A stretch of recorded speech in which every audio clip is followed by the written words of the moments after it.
dalam kehidupan kita, setiap kita pasti mengakui tanpa firman kita tidak bisa berbuat apa-apa. Dengan firman kita bisa berbuat apa-apa.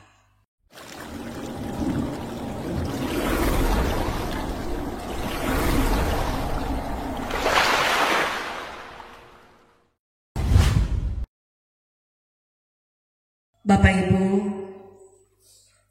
saudara-saudaraku di dalam kasih Kristus, salam sejahtera bagi kita sekalian yang dalam kemurahan Tuhan kita sangat bersyukur saat ini karena kita telah berada di bulan ketiga, di minggu pertama bulan Maret tahun 2025. Sebagai gereja kita dituntun melalui kitab surat 1 Petrus pasal 5 ayat 1 sampai dengan ayat 11. Dan tema mingguan, hendaklah gembala menjadi teladan bagi kawanan domba. Surat Petrus ini ditulis oleh Rasul Petrus. Dan surat ini bagi Petrus ditujukan kepada gembala, pelayan, pemimpin, penatua, yang di dalamnya juga ada anak-anak muda, ditujukan kepada orang Kristen yang ada pada waktu itu karena diperhadapkan dengan penganiayaan. Kehidupan orang Kristen pada waktu itu sangat terancam, apalagi kaisar yang memimpin.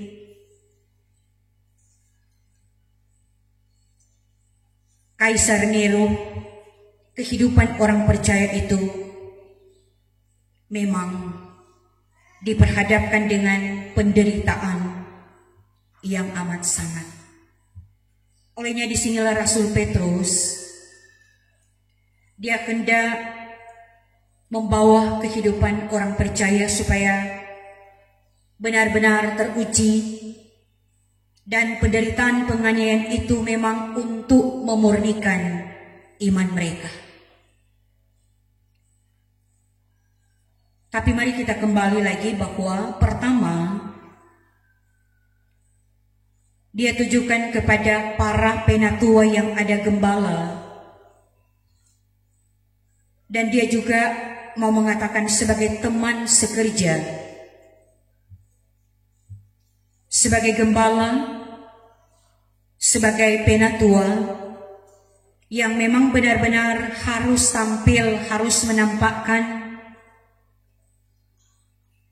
sebagai hamba yang kuat, yang kokoh, yang tegar.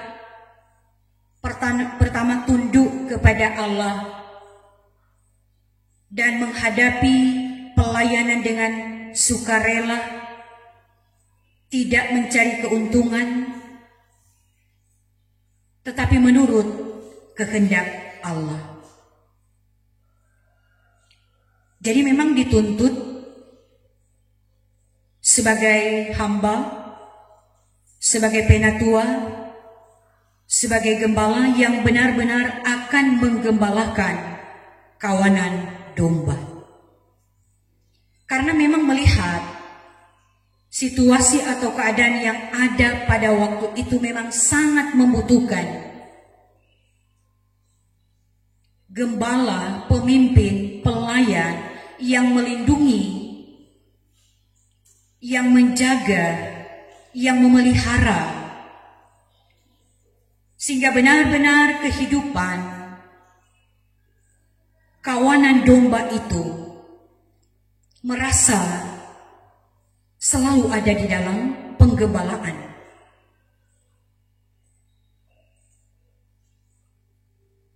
sehingga mereka tidak merasa takut, tidak merasa khawatir, tetapi yang utama, kerohanian iman mereka.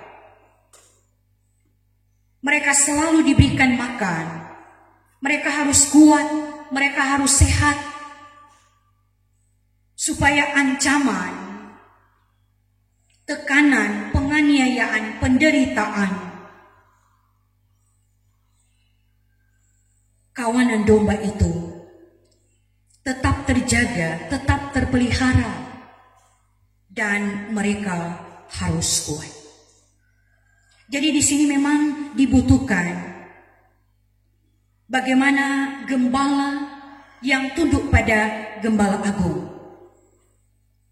Maka pasti dia akan mampu menjaga kawanan domba Allah, memberi makan, memberi minum, sehingga tetap sehat, tetap kuat, terutama kuat dalam menghadapi ancaman-ancaman yang begitu berat. Nah, saudara-saudaraku yang kekasih dalam Tuhan, kalau kita yang ada saat ini, kita semua ini adalah gembala. Tetapi ada gembala secara khusus dalam keluarga, dalam persekutuan jemaat, pun juga dalam kehidupan bermasyarakat. Memang sangat dibutuhkan bagaimana gembala yang benar-benar memelihara, menjaga, melindungi, sehingga tetap selalu kuat. Sebagaimana dalam perikop pembacaan kita ini. Maka surat Petrus ini juga adalah surat penggembalaan yang ditujukan kepada kita sebagai orang percaya. Tapi secara khusus, gembala yang adalah pelayan khusus, penatua, diaken, pendeta, yang punya tugas dalam penggembalaan. Sebagaimana jawaban daripada Simon Petrus dalam nats pembimbing. Gembalakanlah kawanan domba Allah. Nah, demikian pun gembala yang menunjuk pemimpin pelayan khusus. Ini nasihat. Kita dipilih, dipercayakan untuk menjaga, memelihara, merawat kawanan domba Allah. Umat Tuhan, mereka harus diberi makan, mereka harus diberi minum. Untuk apa? Agar supaya harus kuat. Tetapi sebelumnya, sebagai gembala, sebagai pemimpin, sebagai pelayan yang benar-benar lebih dulu memberikan contoh yang mana pelayanan itu didasari dengan sukarela, bukan dengan paksa, tidak mencari keuntungan, bukan mencari popularitas, menurut kehendak Allah, bukan berkuasa, bukan memerintah, tetapi harus tunduk kepada gembala yang agung. Maka pasti pekerjaan pelayanan penggembalaan itu akan dijalankan dengan kasih, dengan kesetiaan, dengan kerendahan hati, dengan sukarela, karena tunduk kepada gembala yang agung. Maka pasti kawanan domba Allah itu akan terjaga. Karena apa? Sebagai gereja, sebagai orang percaya, Bahkan juga sebagai anak-anak muda saat-saat ini kita diperhadapkan bukan seperti orang Kristen, gereja mula-mula, tetapi sekarang ini juga kita ada di sekitar ancaman-ancaman, tekanan-tekanan yang akan mengendorkan, yang akan memudarkan keberimanan kita. Mudah kita berpaling, mudah kita terarah pada kemurtadan, kesesatan. Kita saat ini dengan ancaman berhala-berhala modern yang begitu kuat, yang memang sangat membutuhkan kita harus dilengkapi dan memperlengkapi diri, baik kita sebagai gembala maupun kita sebagai kawanan domba. Kalau kita tidak dilengkapi dan memperlengkapi diri, kita mudah khawatir, kita mudah rapuh, kita tidak kuat akan melawan iblis yang mengaum-ngaum, yang akan menerkam orang yang lemah iman, orang yang rapuh. Nah, disinilah juga dituntut bagaimana iman kita sebagai orang percaya yang ada saat ini. Kita memang sedang berhadapan dengan ancaman-ancaman yang menggoyahkan iman kita. Olehnya pemberitaan-pemberitaan sebelumnya memperkuatkan iman kita sebagai warga gereja. Kita tetap menempatkan Alkitab, firman Tuhan di atas segala-galanya. Karena tanpa firman Tuhan, ancaman, tekanan yang ada di hadapan kita, kita tidak akan kuat. Kita menyerah pada keadaan. Kita tidak kuat akan mempertahankan iman kita. Kita sementara diuji kehidupan keberimanan kita. Tapi marilah juga bagaimana kehidupan jemaat mula-mula ketika dalam tekanan, semakin dihambat, semakin merambat. Tekanan ini untuk lebih memurnikan,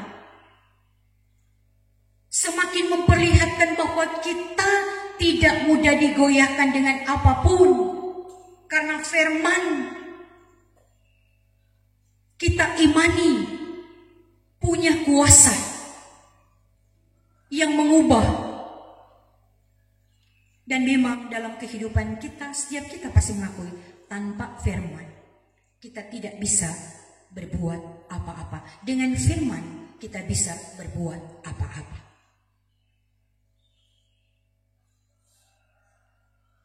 Ancaman, tekanan, penderitaan ini mengingatkan kita.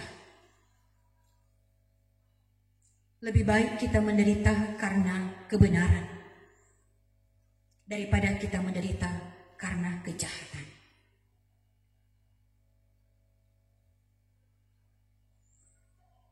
Memang penderitaan sering membawa kita pada nikmat bersama dengan Tuhan. Tetapi kalau mau ikut dunia, penderitaan kita jauhi, persoalan kita jauhi. Tapi itulah sebenarnya penderitaan adalah bagian hidup orang Kristen. Orang Kristen itu sebenarnya menunjuk tentang salib, memikul salib, menyangkal diri karena mengikut Kristus. Tanggal 9 sebagai warga gereja kita dipersiapkan dalam memasuki minggu sengsara. Jadi biarlah kiranya firman ini memperlengkapi kita sebagai gembala yang menunjuk pemimpin dan pelayan. Marilah kita memiliki hati sebagai hamba, Sehingga tugas penggembalaan, kita berpola pada Gembala Agung yang tertuju. Dia datang bukan dilayani, tetapi melayani. Melayani dengan hati, bukan dengan paksa. Bukan mencari popularitas, bukan menurut keinginan kemauan sendiri, tetapi menurut kehendak Allah.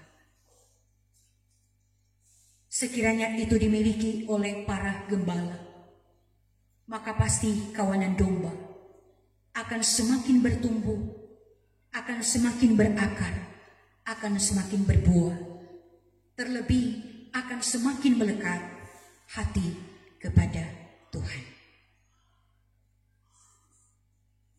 Dan sebagai juga gereja yang di dalamnya kita sebagai orang percaya, memang kita harus berjaga-jaga, kita harus siap untuk melawan modus daripada iblis. Kita tidak perlu takut, kita tidak perlu gentar ketika kita menyerahkan segala hal ini kepada Tuhan, karena Dia memelihara kehidupan kita, Dia melengkapi, bahkan Dia melimpahkan kasih karunia bagi kita. Nah, inilah pemberitaan firman di hari ini, bahkan di sepanjang minggu yang berjalan. Tuhan memberkati kita sekalian. Amin.